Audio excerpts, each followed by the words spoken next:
Yo, it's D Brown with Trackheads. I'd like to welcome you to another episode of Trackheads. Can I talk my stuff? Right? I just finished watching the Olympic Games 100-meter dash for the men's final. Right? And I've been enduring a lot of hate.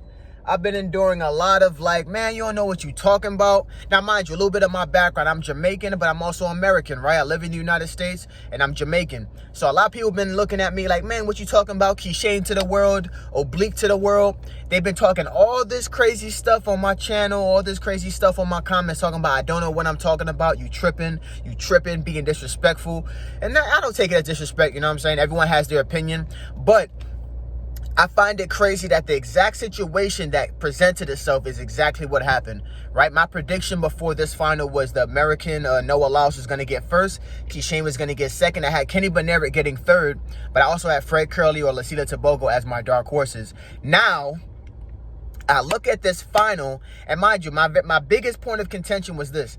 I said that Keishane has been killing it to 60 and 70 meters all freaking season. No one has been able to catch him. No one has been able to really put pressure on him. But I said if he makes a single mistake that Noah Lyles, because of his battle style of racing, because of how he races, he's going to be able to win that race, right? He's going to be able to win that race. And what happens?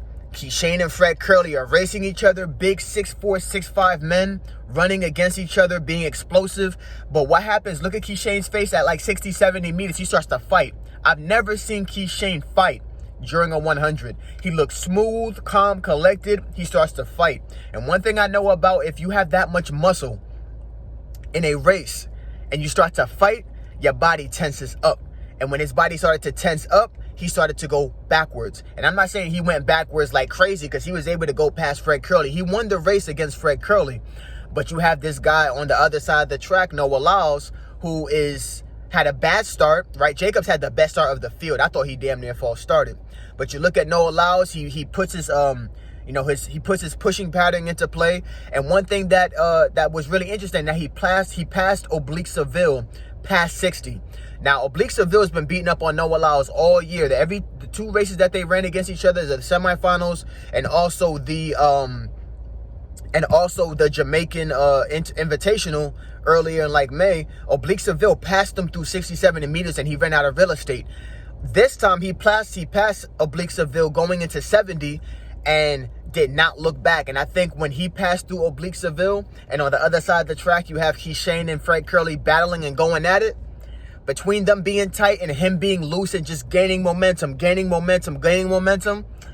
thousandths of a second, man. To be honest, when I saw the race, it was hard to tell who won. I thought it was Fred Kerley, then Keishane, then Noah. When they say Noah Lyles won and they gave him the exact same time, I said, get the hell out of here. But when they broke down the race and when they really showed exactly what happened, you can't deny it. I've been saying this, all my predictions is that I don't think Keishane has been pressed. His coach has basically been telling him, hey, run to 60, run to 70. And when he had pressure on him from 60 to 70 that he hasn't had all season long, woo, it was tough. And I'm not saying he choked, man. That dude got a silver medal. He's a beast. For someone who's never been on the Olympic stage before, he did a hell of a job. You know, this isn't like a smear campaign. This isn't me talking smack about any, I love Jamaica. I love United States.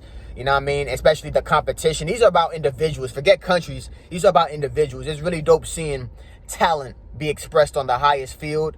It's really dope seeing talent actually execute to the best of his ability, man. You had two guys go 9-7. I said it's going to take 9-7 to win, right? It ain't going to be a 9-8 race. And the fact that they executed, man, I call this on the money. I should have had money on this. You know what I'm saying? Because you really have to look at more than just the times. You have to look at the personalities, the strengths and weaknesses of these athletes. It's not just about someone ran a fast time and they did it jogging through the line or none of that. It's about, can you compete? Who's a competitor? Who's a true racer? Who's going to go out there and make sure they execute the entire race? You know what I mean? So shout out to Fred Kerley, man. He got 984, season's best. No one thought that he was going to be able to make it this far, but he really did his thing, so shout out to him. I mean, two Americans and a Jamaican, you can't be mad at that. I saw Oblique Seville got last. When was the last time we saw the slowest time of an Olympic Games at 9:91? That's crazy. 991 was the slowest time for Oblique Seville. So it's really great to see that. It's really great to see like just the level of competition and talent that entered this particular 100. So I'm really looking forward to see the rest of this race. But guys, I need y'all to show me some love on this, because I've been getting, people been talking crazy. They've been talking real spicy at me for like the past week since I let out these predictions. And the fact that my prediction came true, 2 out of 3, my dark horse for Fred Kerley, you can't be mad at that, man. Y'all got to show me some love on that, because I hit it right on the head. Actually, not just hit it on the head, but I explained why it was going to happen, and it happened exactly how I thought it was going to happen. So show me some love, guys. This is D Brown with Trackheads. Peace.